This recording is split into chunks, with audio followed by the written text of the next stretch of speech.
Alright, so here's the Game Gear video that I was talking about, some of my previous ones. As you can see, this Game Gear is wasted. It's got a game in it, won't boot, won't do anything. No sound, no nothing. This is what happens to just about all of them, they all fail. So our cap kit came in today from Console 5. And it's time to install it. Should include all the caps for the main board, caps for the soundboard, and caps for the power supply, I believe, are all included in this kit. So, gonna need your soldering iron. You're gonna need Phillips head, fairly small one. Gonna need some solder, flux. You're gonna need some snips to snip the ends of the capacitors off, because the Game Gear uses surface mount components for capacitors. We're going to be using leaded parts, so you have to trim some of them off. You're going to have to break the surface mount capacitors off the board, so you're going to need some other kind of pliers or snips.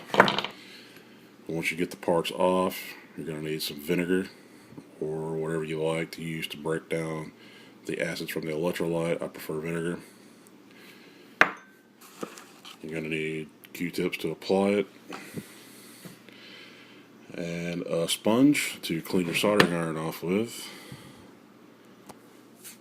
and that should be it. Did I mention the game bit? This is the same game bit you used to open the Super Nintendo with. You'll have to have it on the Game Gear. Take Sonic out. That screw right there, you'll need the game bit to get it off with. And you can see I've already been in it. That's why it's all scarred up. Luckily, this Game Gear has kept its battery doors and its expansion cover there. So I'm going to go ahead and pull it apart. We'll have a look inside. Alright, real quick before I go ahead and pull it apart, besides your game bit screw here, Phillips head screw here, one here, one here, another one right there, and one right here, and that'll get you into the unit. Alright, so here we are with they're opened up for surgery. So you got your main board. When you go to get capacitors for these, to get the kits, you need to know what model you have. So you need to look right here on the board, and you'll see that this unit here is a VA1 837-9024. And you need to make sure you get a cap kit for your specific board. There's two versions of this unit. I think it's a 7996 or 7719, I think. And it will have instead of having one chip here, one ASIC, it'll have two ASICs. So this is your main board. And this up here is your soundboard. So if you don't have any sound, but your system works, your capacitors up here are going to be bad. And then over here is the power supply board. So if you don't get any power at all, which is rare, you usually get power, it just may not be good. But you'll need to do the caps on this. And the cap kit, I believe, comes with all the parts necessary to replace all those caps. So what we'll be doing here is we're going to be replacing all of these caps. These are surface mount caps. If I can get my camera to focus good enough. So what we'll be doing is changing out these caps. These are surface mounts. They're not through hole, so you're going to have to, they're glued to the board and they leak. So you're going to take a pair of pliers and kind of grip them, wiggle a little bit, it should pop loose. You'll hear it pop like a little snap. And then you can bend it up, and you can either try and desolder it, or you can just wiggle it until you get it off the board. And then go back, clean your pads with vinegar, dry it off, and then clean it up with the tip of your soldering iron. So we got to change that one and that one. This one's got to be changed. This one's got to be changed. This one's got to be changed. that one, that one, that one, that one, that one, and that one. And this big boy right up here needs to be changed. Now, I think to note on this boards, or on any of these Game Gears, you're going to have these little round silver gold looking holes here. And those are marked on the board so that you don't you don't put anything there, because these are what make contact. This touches that. Is basically a way to make the unit more rigid, I guess. So it's a pretty straightforward process. You just have to lay the capacitors down, figure out a way to arrange them in here when you put them back in to not block these ports. Also pay attention, trying to do this as close up as I can, pay attention to your positive and negative on your capacitors. If you put them in backwards, they go boom. You don't want that. So the capacitor here is denoted plus minus, but also on the board they were kind enough to notate what side of the pad is plus. So, and sorry for the shaky cam. Someday I'll get a tripod and do a regular camera setup, but I am not in a position to do that. So this big bastard right here, this is your backlight.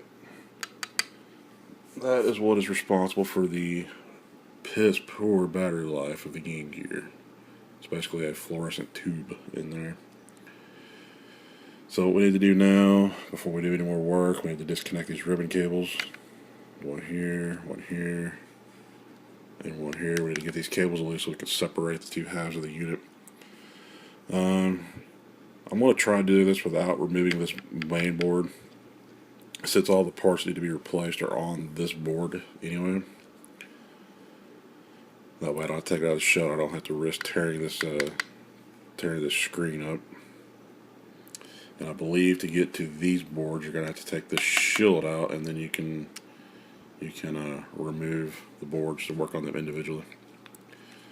Now, the place that I ordered this cap kit from, Console 5, they are gracious enough to they have a wiki page with all the variations of the console, and you can just follow along. So we're going to be working on the VA1 single ASIC version. So there's all your cap list and where they go, and then on the picture of the board right there, it shows where they go on the board. So straightforward. Should be easy peasy, other than just laying the radial caps down on their sides. And they also have a diagram for the power supply and for the soundboard. Alright, so let's get this puppy going. Alright, so we got our halves undone. When you disconnect, make sure you disconnect from that side of the board. This side is not removable. So what we did here, as you can see, get it here in focus. You just take your snips and you just grab them, you rock them a little bit, and you'll hear it crack. When you hear it crack, then you just pull them out, and then you can just take your finger and you can just rock them back and forth, and there you go. I don't know if I can get down in here micro close enough, but you'll see the glue residue and probably some of the acid crap here. These pads don't look too ate up. But if you come down here, let's see, is it this one? Yeah. Focus. It's not going to focus too well, but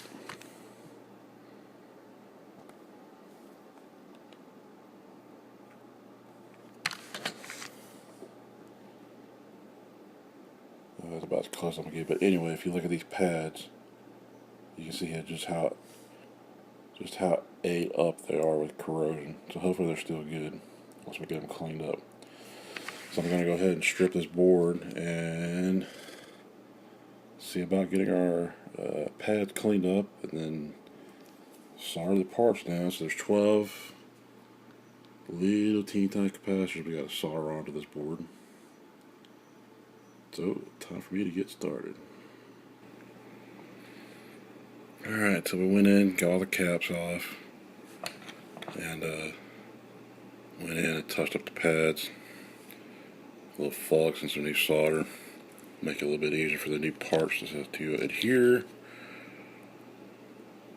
Probably a little bit too much there, but when we get it flowed, it'll be okay. This is the one I was worried about the most, and there's just enough pad left to solder back to. I put a little newer on it. Thankfully, this is on the negative side of the circuit, so if this pad completely fell, we could go back up into here and scrape a little off and solder directly to that if we needed to. A little bit too much on that one, but it'll be okay. Sometimes a little extra is not a bad thing. That one and that one, and those two, and those two, and the big boy over there. So now I'm going to go ahead and start soldering in the new parts.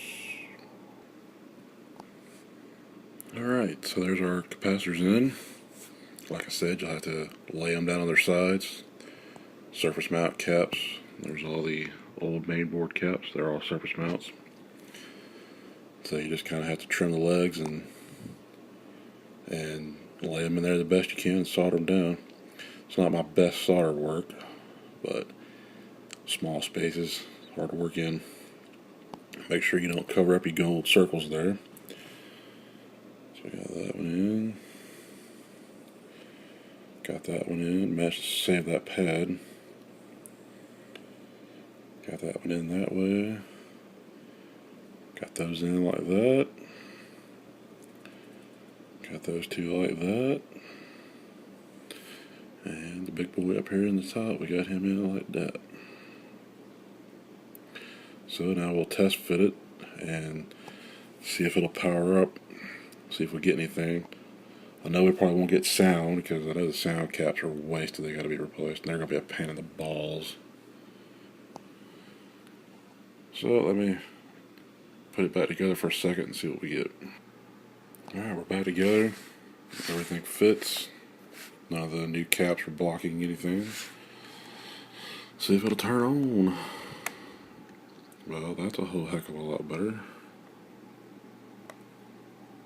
Hey, check it out. Let's see what we can do about the brightness here. There we go, that'll happen a little bit. That way y'all can see it. So the sound's wide open. There's no sound. That's because the sound caps need to be replaced. So start on that next. But hey, check it out. Now it works. Basically just a little baby Master System is all it really was. This thing hasn't worked in years. Now if I was super crazy, I would go and see about getting the LED backlit LCD screen and drop in it. But I'm not that super crazy of a Game Gear fan, so I just wanted this thing to work. It's been sitting on the shelf for years. It deserves to still work. Alright, time to move on to the sound and power boards.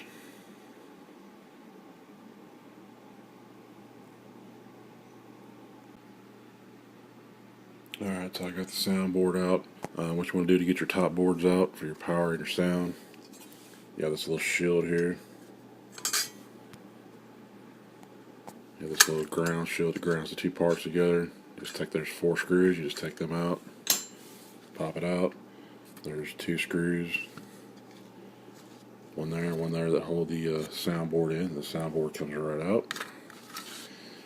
And this will be the next piece we worked on. Right here's the soundboard.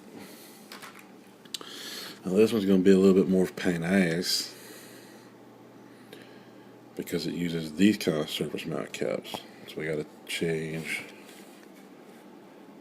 Got to change this one, this one, this one, this one, and this one.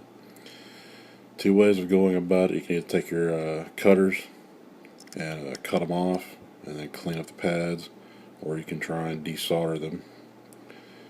Either way will work. So I'm going to see about getting these off here now. See what I can do for routing new ones.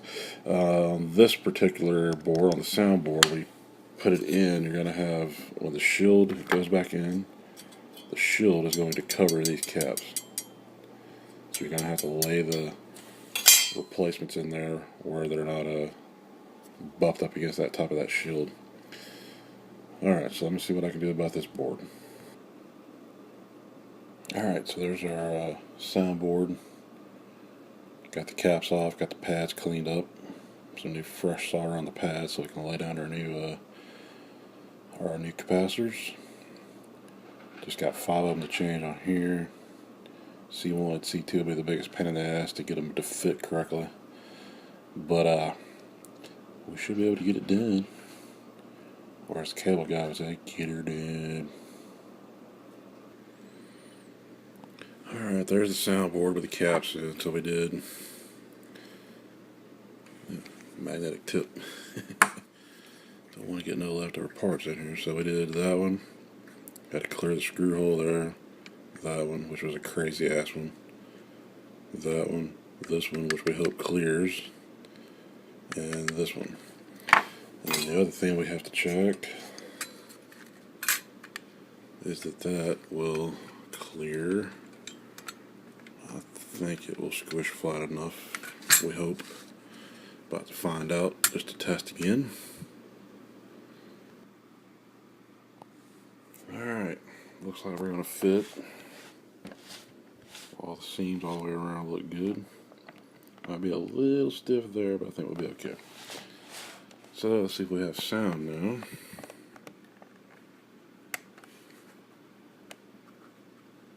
Darken this down so y'all can see it. Hey, how about that shit? We have sound.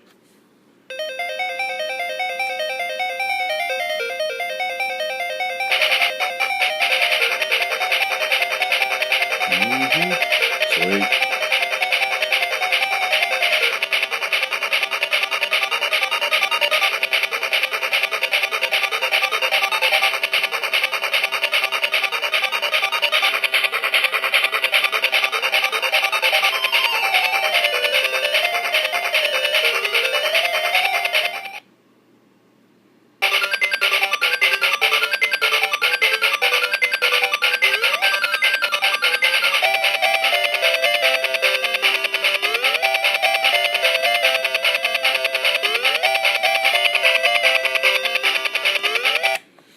Alright, so I got 3 caps to do in the power supply board, and she'll be back to life and working again like she should be, not out in a landfill or something.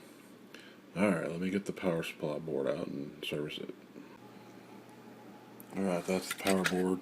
Alright, to get this power board out of here, you got your 2 screws, one there, one there, and then this is an adhesive, plastic glued adhesive that sticks onto there, so you gotta pry it off of here, then you can get that out. And these are regular 3-hole caps, so this would be super easy to do. So you gotta do that one, and that little one right there, and she'll have new power supply caps. Alright, there's the 3 power supply caps removed. As you can tell by the nasty brown looking stuff, they leaked, so they need to be changed too. So we'll go ahead and drop the new ones in and put her back together and call her done. Alright, there's our 3D power supply capacitors. Went in nice and easy. So we're going to button this puppy up and see how she works. We got sound working again. We got the main board works now, so these capacitors did leak a little bit. There's all of our leftover parts. Or not leftovers, I should say. That's all the crap we took out of it that wasn't any good anymore. So let me throw this thing back together and fire it back up, see if it still works. Alright, all back together. Cleaned her up a little bit. Cleaned the screen up as best I could. It's got a lot of scratches and stuff in it, but I can get a new one of those maybe. Moment of truth.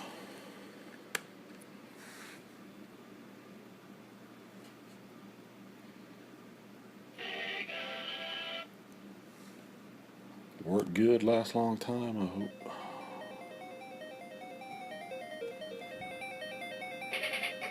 Got the sound turned down a little bit, I want to blur everybody's ears out, because I know in some of my other parts of this video it's pretty loud. But we had to prove that the sound was working, so this is a VA1 model, and VA1 through VA4 I know are all affected with the capacitor plague. They all just die. I wouldn't even say it's a plague, it's just these have been out for years and years, and the capacitors just wear out. In the case of these, they leak out because they didn't really use good parts, so blame Sega on that. So I still gotta clean some of the crud out of the corner. This thing's been sitting on a shelf for forever because it didn't work. Alright, so this one got saved from the landfill. Wonder how many made it in the landfill because they didn't get recapped. But I'd like to send a shout out to the people at Console 5 for making the kits to repair these with. Helps guys like me be able to do cool little projects like this and redo a Game Gear and make it work again. And there's all the old parts. A couple of dirty ass Q-tips for cleaning all the electrolyte off the board. So, alright, I hope somebody gained a little knowledge out of this. I don't really have anything else coming up, so it might be a while before I make another video. It is 4:51 in the morning, and yes, that's my NES Classics. No, I haven't hacked it yet. Though I might. If I had a way to get another one, I would risk hacking it. I don't want to brick it though. Alright, so Operation Fix the Game Gear is done, and I'm going to bed. Catch y'all in the next video.